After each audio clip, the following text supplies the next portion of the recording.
Reklame baleho Bando nang dibongkar masih berdiri kokoh di sepanjang Jalan Ayani Banjarmasin. Sedangkan material sisa pembongkarannya sudah diamankan wan diberi polis lain di belakang kantor Satpol PP Wan Damkar Banjarmasin, Jalan Pekauman Banjarmasin Selatan.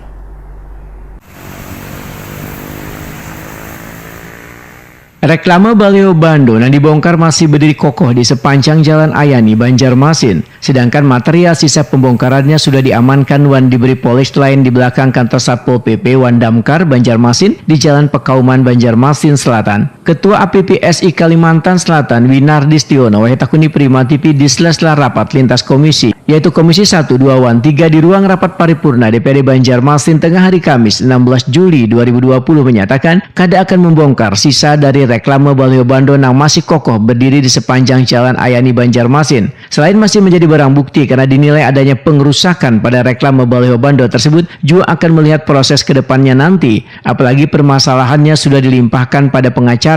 Menurut Winardi Stiono, nilai kerugian yang diembannya akibat adanya pengerusakan baleho itu lebih dari 8 miliar rupiah. Sedangkan baleho tersebut didirikan mulai tahun 2007, 2008, dan 2009 dengan per titik baleho menyumbang pendapatan asli daerah sebesar 60 juta rupiah setahun. Dikalikan sebanyak 10 titik, maka pajak yang disetorkan ke pemerintah kota sebesar 600 juta rupiah setahun. Winardi Stiono menegaskan kada akan membongkar sisa dari baleho karena mengacu pada hasil natulen wan masih bersifat diskresi.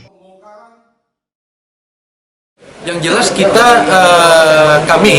kami itu mengacu ya pada hasil notulen.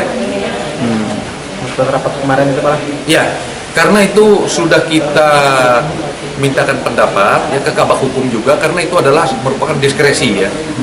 Diskresi. Jadi itu yang kita ikuti dulu. Berarti itu tetap akan kita tayangkan. Itu tetap berdiri tuh Pak? Tetap.